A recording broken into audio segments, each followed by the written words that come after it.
cyane turabashuje aho muri mukurikirana True Salvation. Imana ibahe umugisha mwinshi cyane. Imana ibahe umugisha, ibagire neza, mufate umwanya mugakurikirana ijambo ry'Imana muri gahunda zose tugira. Imana ibahe umugisha. Tugiye kuganira hejuru y'intwaro Satani akoresha arimbura ubuzima bwawe.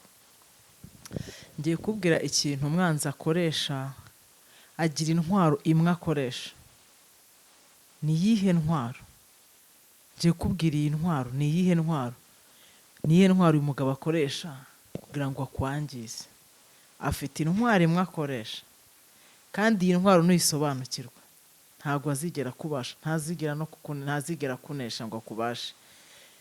Ntabwo azakubasha kuko ijambo ry'Imana atubwira ngo nimurwanya Satani azabahunga, ngo nimwegera Imana izabegera. Ngo nimunyegera nzabegera, nimwegera Imana, nimuyishakana umwete mukayegera. Ijambo rikongera kambwira ngo ubwo Uwiteka ari mu ruhande rwacu, ngo umubisha wacu yava hehe? Ubwo Uwiteka ari mu ruhande rwawe, umubisha wawe ninde? Umubisha wawe yava hehe? Nje kubwira rero intwara agira n'imwe yo kugira ngo agusenya, kurimbura, kurangiza. Intwara akoresha, kandi buriya baravuga ngo ibuye ryagaragaye ntibarikisha isuka. Uwo ni umugani w'abantu baciye. Bivuze rero ngo hari n'ukuri kw'ijambo ry'Imana, kandi ukuri kw'ijambo ry'Imana hari igihe migani bayenda gusa, aho byenda no gusa. Hari aho nagiye mbona ijambo ry'Imana ryenda gusa n'imigani duca. Buriya Yesu nawe yakunda kuvugira mu migani cyane, yakundaga guca imigani. Yesu ashimwe. Nje rero kubwira ngo ese ni iyihe ntwaro? Ko twe twahawe intwaro zikomeye ari twebwe. We akoresha. Buri ikintu cya mbere ni ukumenya aho ikibazo kiri. Ikintu cya mbere ni ukumenya uko urugamba rurwanwa. Ikintu cya mbere nyamvuga ngo gusenga kwa nyako mu buzima, gusenga guhindura, gusenga kugira umumaro, ni ugusenga gufite ihishurirwa. Iyo wagize ihishurirwa mu buzima buriya ukamenya kubaho ufite guhishurirwa ntako bisa. Kubaho uzi ukuntu ugiye kurwana urugamba birafasha. Niyo mpamvu rero uhishuriye ukamenya umwanzi ukurwarana, ahantu aca, ahantu yaguterera, biroroshye kuba mu buzima bw'ubutsinzi. Biroroshye ko aho yagushakira atariho yakubonera. Biroroshye ko wabaho utsindishirizwa kubera ko wamaze kwisobanukirwa. Ijambo ry'Imana rirambwira ngo nubwo mugenda mwambaye umubiri w'abantu, ngo ariko ntabwo murwana mu buryo bw'abantu. Ngo intwaro z'intambara yanyu, ngo imbere Imana ngo zigira umumaro munini cyane, ngo gusenya ibihome, ibikuta, no gufata mpiri, no gufata ibitekerezwa byose ko tukabigomorora Kristo. Bivuze ngo muri wowe harimo ubushobozi bufite imbaraga zikomeye cyane kuruta umwanzi intwaro yakoresha. Yesu ashimwe. Ijambo rikongera kambwira ngo uri muri mwebwe aruta uri mu isi imbaraga. Uri muri twebwe, uri muri wowe, uri muri jyewe, arusha umwanzi w'isi, arusha uyu mwanzi wirirwa yivuga ashaka umuntu aconshomera. Ubutsinzi buri muri wowe. Ubutsinzi buri muri wowe. Ni intare itontoma ariko iziritse, ariko imbaraga ziri muri wowe zirahambaye kandi zirahagije cyane guhindura ibintu byinshi cyane bikomeye. Iyi ntwaro ni iyihe rero? Iyi ntwaro nkuzane, iyi ntwaro nje kukubwira ni intwaro yitwa ubwoba. Nje kukubwira ngo ubwoba nicyo kintu Satani ajya abasha gukoresha, gifite imbaraga mu gustresa, mu kwangiza. Niyo ntwaro akoresha kurimbura ubuzima bwawe ikaburangiza. Kandi muri harimo ububasha n'ubushobozi bwo kumutegeka. Ko ngo twari n'ubushobozi bwo gukandagira inzoka na scorpion no kumenagura imbaraga z'ubwami bw'umwijima. Ndacyakubwira ko muri harimo ubushobozi. Umupapa udukurikiye muri harimo ubushobozi, umumama udukurikiye mu bushobozi, umujene udukurikiye muri harimo ubushobozi bukomeye cyane, bukomeye bwahindura amateka y'ubuzima bwawe kubera kwisobanukirwa kwawe. Iyo wisobanukira, barambwira ngo umuragwa iyo akiri umwana afatwa nk'umugaragu. Satani agushyira mu bubata, akagutsikamira ahantu, akagutsikamira akoresheje ya ntwaro yitwa ubwoba. Nje kubwira ngo usohoke mu bwoba, uve mu bubata bw'ubwoba, we gutsikamirwa. Agushyiraho puresha, ubuzima ukaba mu buzima buriho igitutu, ubuzima buriho gutsikamirwa, gutwazwa igitugu. Izo ni imbaraga za Satani, niyo ntwaro akoresha. Kandi tukirenga ijambo rivuga ngo umukiranutsi ashira ubwoba nk'intare. Ijambo rikongera rikambwira ngo ubwami bw'Imana si ubwo ngo n'ubw'imbaraga, ngo ntabwo mwahawe umwuka w'ubwoba, ngo ahubwo mwahawe umwuka w'imbaraga. Haleluya. Ndakubwira ngo wakire imbaraga z'Imana. uri umunyembaraga, uri intwari, urashoboye, muri we harimo gutsindishirizwa gukomeye cyane. Satani ye kugushyiraho puresha. Biritwereka abantu bagiye bagira ubwoba bagahita batafokasi. Puresha y'ubwoba, ubwoba dayimoni, umwuka w'ubwoba utuma uta intumbero. Umwuka w'ubwoba utuma ufata imyanzuro idahwitse. Umwuka w'ubwoba utuma ukora ikintu utagombaga gukora kubera ubwoba gusa. Haleluya. Bibiliya iratubwira umwami witwa Sawuli, Imana imuha kondisiyo na burifingi y'urugamba yaragiye kurwana. Iramubwira kondisiyo, ariko yagize ubwoba ari ku rugamba akora ibintu Imana itashaka ko akora, bihita bituma acibwa ku ngoma. Rabashakata. Igihe cyose ugize ubwoba uzata fokasi. Nugira ubwoba uzahusha icyo Imana ishaka gukora. Rwanya umwuka w'ubwoba. Uyu mwuka w'ubwoba ukwereka ko ibintu utabishobora. Uyu mwuka w'ubwoba ukwereka yuko, uyu mwuka w'ubwoba ukwereka ikintu cyose kiri negatifu, ntabwo ujya ukwereka ikiri positifu. Kandi ubwoba mumenye ko buri kontrere yo kwizera. Bibiliya ivuga ngo umukiranutsi azashira ubwoba nk'intare, ngo kandi umukiranutsi wanjye azabeshwaho no kwizera. Ngo ariko nasubira inyuma ngo umutima wanjye ntuzamwishimira. Kwizera wowe ufite kuzuye umutima wawe kubasha guhindura amateka y'ubuzima bwawe, kubasha kukugeza kure ahantu utatekereza ko wagera, kubera ko ugwije imbaraga zo kwizera. Ufitiye icyizere Imana, ufitiye icyizere, uwo wizeye uramusobanukiwe, uwo wizeye uramuzi neza, ntabwo umubwirwa. Uzi imbaraga ze, uzi icyubahiro cye, uzi ubushobozi bwe, uzi ububasha bwe afite uko bungana. Ariko uyu mwuka w'ubwoba iyo watatse umuntu utuma umuntu atakaza intumbero, ibintu byose ukabitakaza. Uyu mwuka ukwambura icyizere, kwigirira icyizere. Uyu mwuka ukwambura ubushobozi, witakariza icyizere, ubushobozi bwo kwizera, ukwambura wowe wa nyawe. Haleluya. Je kubwira ngo ucomoke mu bwoba, we gutwazwa igitugu n'ubuzima, kubona situwasiyo uko imeze. Buri igihe cyose twahanze amaso ibibazo bituri imbere, igihe cyose twahanze imisozi ituri imbere. Yesu yaravuze ngo mufite kwizera kumwe n'akabuto ka sinapi, mwabwira umusozi ubari imbere ngo ushinguke utabwe hariya. Ariko wamaze kugira ubwoba, kwa kwizera kwawe kwita gushira, ukaba mu buzima buri puresha, ubuzima butizera, ubuzima butsikamiwe, ubuzima butwajwe igitugu, ubuzima budafite ijambo, ubuzima budafite gushira amanga. Kubera ko iyo udafite gushira amanga, muri wowe udafite gushira amanga, uba wuzuye ubwoba, uba wuzuye kwisuzugura no kwitinya. Bibiliya itwereka abagabo, Mose igihe Yosuwa yari ku rugamba acyuye ubwoko bwa Isiraheli, Imana avuganye n'ibintu bikomeye, kandi Imana yakoze ibintu bikomeye hagati yabo, byinshi cyane. Yakoze ibintu bikomeye. Hari ibintu Imana iba yarakoze mu buzima bwawe ari ibihamya. Imana yashyize ibihamya mu buzima bwawe by'uko yabanye nawe, by'uko yakoze ibi n'ibi ABCD. Bivuze ngo ibintu Imana iba yarakoze nibyo bihamya bya none, ibyo yakoze ahashize hawe, nibyo bihamya bya pereza urimo, nibyo bihamya by'ubu ngubu aho ugeze, ubuzima urimo. Ni ibihamya by'iby'Imana yakoze. Ibihamya yakoze ni ikikwemeza yuko n'ibindi byose uzabigeraho. Ni ibyo ntwaro ufite yo kurwanisha, yo kurwanya imisozi kuri imbere. Ibyo yakoze ni ibihamya mu buzima bwawe. Haleluya. Biratubwira ngo Imana ikora ibintu bikomeye hagati yabo. Yosuwa arangije abatuma kujya gutata igihugu bari bagiye guhindura, kandi Imana yarabaye amasezerano akomeye. Imana yarakoze ibintu bikomeye cyane. Abagabo baragenda 12, mugende murebe icyo gihugu Imana itubwira. Bajya kugitata. Abagabo 10 baza bazana inkuru y'incamugongo, abandi 2 bahamya Imana. Imana irishima. Abagabo baravuze ngo, abagabo 10 baraje bavuga ati igihugu tugiyemo giteye ubwoba, iki gihugu ntago tuzakibasha, iki gihugu ntago tuzakibasha. Ati mbega abagabo bakirimo we, n'abagabo babana, n'abagabo barebare, baturebye babona turinzige imbere yabo, natwe twirebye tubona turinzige. Mbabwiza ukuri, bavuga amagambo y'incamugongo, iterana ryose baritera kurira no kuboroga. Baravuga ati mwatuvaniraga iki, mureka tukigura mu butayu, iyo mureka tukigumira muri Egiputa. Imana irababara. Ariko havamo abagabo biravuga Kalebu na Yesu, bavuga ngo no, n'Imana itwishimira, tuzabarya nk'imitsima. Haleluya. Imana ishaka ko tuyihamya mu bihe byose. Imana ntihinduka, ntihindurwa n'ibihe, uko yari iri ni kwiri ni kwizahora. Ishaka ko tuyihamya every situation, every circumstance.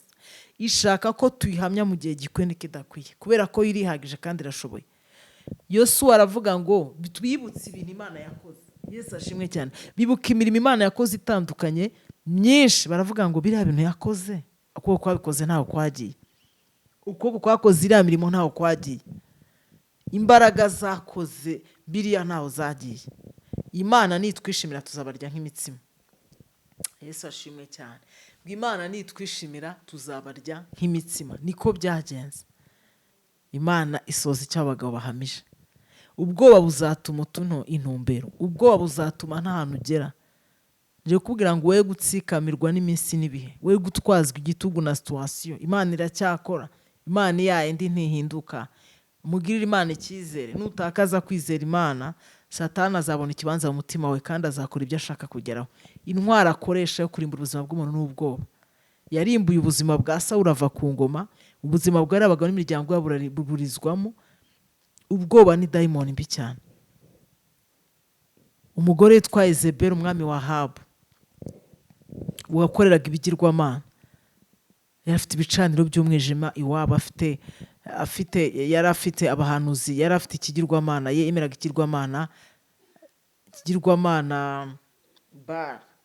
Haza kuza abahanuzi, yari afite abahanuzi, yari afite abayoboke, yari afite abahanuzi b'ibinyoma. Hahaguruka umuhanuzi w'Imana Eliya. Yesu ashimwe cyane. Eliya yakoreshejwe n'Imana ibintu bikomeye. Bamutumagaho kumwica, afite confidence, yari afite kwa kwizera. Umwami akamutumaho abantu bo kumutwara, bo kugira ngo bamutwara bamugeze imbere y'umwami. Bakaza abagabo bakamubwira ngo mugabo w'Imana turakwinginze ngwino umwami aragushaka. Akavuga ngo niba ndi umugabo w'Imana umuruve mu ijuru batwika, siri plus ukabatwika. Arangije avuga ngo tugomba kugaragaza Imana Isirayeli imbaraga zayo. Muhamagara abahanuzi ba Bali, abahanuzi banyu b'ibinyoma muhamagare. Twese muze tujye imbere y'Imana, turagaragaza Imana y'ukuri yariyo. Baraza bubaka ibicaniro, igicaniro cya Bayali kiraseba, igicaniro cy'Imana Isirayeli kiraka. Abo bagabo bose barapfa, abo bose baricwa. Eliya arabica, abo bose baricwa batakaza agaciro kubera ko Imana nta gicaniro kizima, ni igicaniro nyine cy'umwijima, ni igicaniro cy'ibinyoma, ni igicaniro kidafite fondasiyo nzima. Haleluya. Ariko uwo mugabo wakoreshejwe ibintu bikomeye, ndi kubabwira yitwa Eliya. Uwo mugabo wakoreshejwe ibintu bikomeye, yakoreshejwe ibintu bikomeye. Ariko igitondo kimwe Yezebeli arongera arivuga ko ari umujinya n'uburakari. Yamwiciye abahanuzi, yakoze agashya mu gihugu, arangije aramubwira ngo Eliya, ejo ninaguhanya n'ubugingo bw'abo bantu wishe, Imana izanjye, nta nubwo aravuze Imana yanjye, ngo Imana zanjye zizabimpore ndetse bikabije. Eliya agira ubwoba, dayimoni w'ubwoba aramutaha.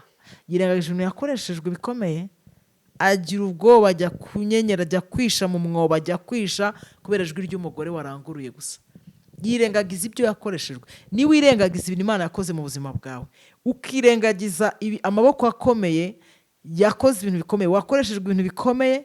Imana mwarabanye mu buzima bugoye, mubana mu ntambara z'uburyo bwose, mubana mu makorosi agoranye y'ubuzima waciyemo. Ntiyagutererana, ntiyakureka, uracyari urahumeka.